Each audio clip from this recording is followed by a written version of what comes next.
This is Swim, Success with Music.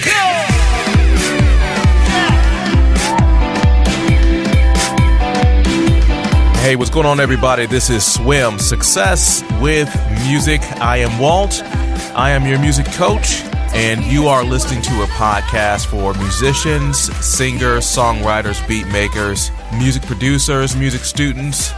We are about that music life. Hey, I appreciate you tuning in to Success with Music. And for those of you who join us on a regular basis, we'd like to call you our swim team. And I appreciate you guys tuning in, listening from all over the world, in the U.S. primarily. Our goal is to provide some information and some insight that will help you get better at your music. And today we'll be getting into home recording hacks. So for those of you that record at home, I'm going to offer some advice and some insight as to how to take your home recording game to the next level. But hey, it's the top of the show, and I want to jump into some interesting facts.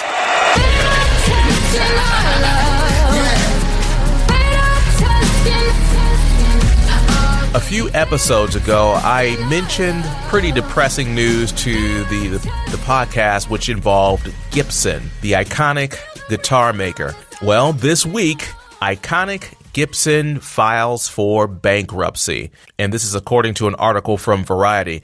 Gibson, the legendary American guitar maker, filed for bankruptcy protection Tuesday, according to the Wall Street Journal.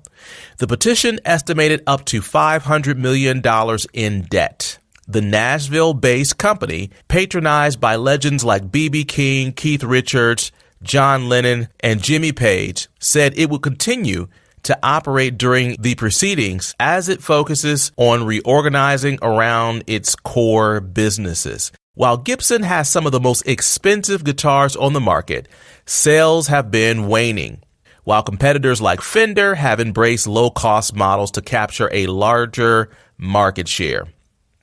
All right, so that's that end of that little segment there. But yeah, it kind of sucks that Gibson has filed bankruptcy. And for those of you who don't really follow corporate news and things like that, filing for bankruptcy doesn't mean that they're necessarily going to disappear, but it's not necessarily a good thing. So I think they're trying to reorganize, trying to rearrange certain things and maybe focus on certain lines and maybe try to fight out of this bankruptcy situation. So they're not dead yet, but yeah, them filing for bankruptcy is not a good thing. So hopefully they'll pull it off.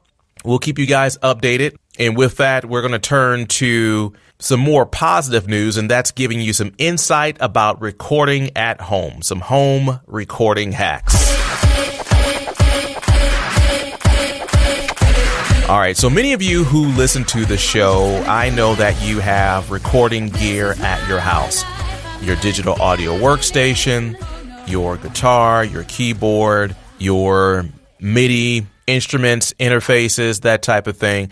I want to go through 3 tips for you today that will help you get the best out of your home recording studio. All right, so let's start with the first one. When I first started recording out of way back then, it was my apartment, I had issues with sound isolation, right? So if you're recording vocals, you have all kinds of noise and ambient sound in the background. And for me, it was just, it wasn't the best thing in the world. I hated it. And you can tell that my microphone was sitting there in my kitchen. Again, it kind of sucked. So I had no official sound booth. So I want to talk about creating an environment that will hopefully give you better vocals and drier vocals, meaning less echo and resonance and reverb in your room. So the first tip is about giving you a better recording environment for your microphone. Now, fair warning, this tip is not going to look sweet, but it will sound sweeter in comparison to just recording in an open, bare room. And the first tip is take your mic stand and head to your closet. And hopefully your closet is full of clothes. Sound, obviously, is absorbed by softer materials. And your clothes kind of operates as a good sound deadening tool for vocal recording. So if you're not getting a good crisp, full up close sound, you may want to take your microphone into your closet. When you do this, I highly recommend that you face your clothing and have, as you're speaking or singing, you should be projecting into your clothes. So you have your face there, your microphone is in front of you, and behind your mic, there are a collection of dense clothes. Sure, you would like to have something 360 degrees all the way around, but at minimum, you want to capture your voice as it's coming out into the mic primarily, and then you want to prevent reflections, hence the clothes being behind the microphone.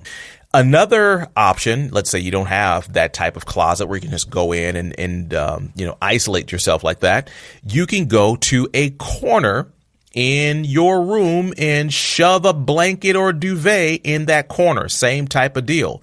So maybe tape it up, nail it up, hang it up, whatever you need to do, but go into a corner of a room and put some thick blankets in that corner. Put your mic stand in that corner. You face the corner because you're on timeout, and you're going to project into that corner with your face pointing towards the corner, your microphone stand there and your mic, and then behind that, of course, you have your covers or your duvet or what have you to absorb the sound. So as you're speaking, it kind of goes into that corner and kind of localizes there, and hopefully you'll prevent some of the bounce back into your room, creating that ambient, natural, echoey sound.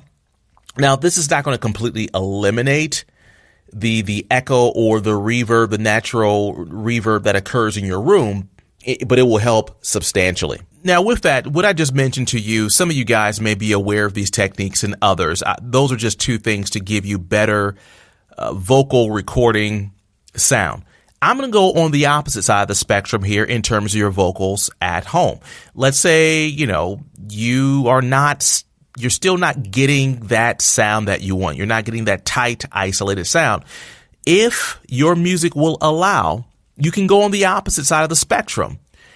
I would say throw your mic in the middle of the room, let the echo ring out, let the reverb ring out, and then once you're done recording, sweeten that vocal track with just a bit more reverb. In other words, make it look like you did it on purpose.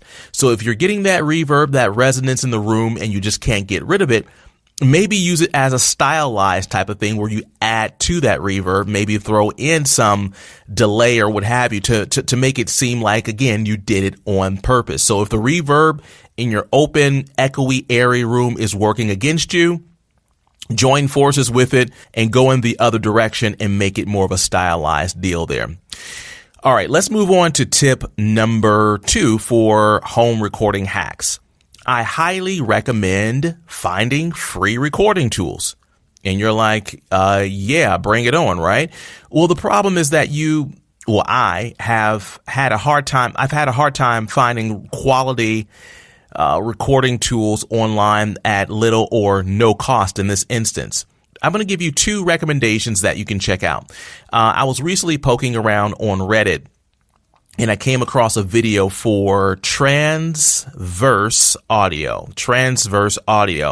and they have a YouTube channel out there. Check them out. That's TRANSVERSE Audio. Now, when I went to their channel, they had a couple of videos where they outline a number of tools, free tools, and these tools were pretty legit. These tools were plugins.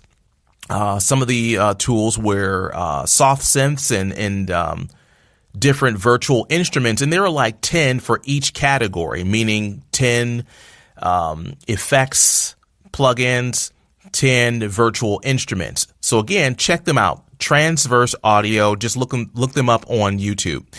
Another resource for free recording tools can be found at a website called KVR Audio. K as in Kilo, V as in Victor, R as in Romeo, audio.com. On there, they have the paid stuff, but there are some selection tools that will allow for you to comb through all of the freeware available for home recording. And they have everything categorized. I mean, very, very, very precisely. Your plugins for effects, virtual instruments, MIDI related tools, you name it, it's there. So use that as a resource for your home recording. Again, if you can just add to your overall toolbox for recording, man, I'm all for that. I always like to have some additional tools for editing. And speaking of which, I want to move over into tip number 3. If you are recording at home, you should simply make your mixing sweeter. You should get better at mixing your music. This is a skill that will take some time to develop, but I really want you to put some emphasis on honing your skills at mixing.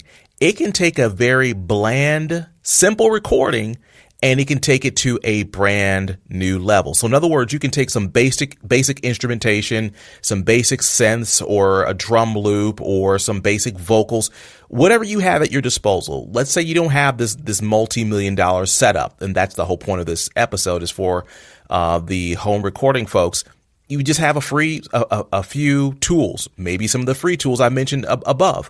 Well, if you just use them out of the box and really don't do too much to it, it may not sound that great.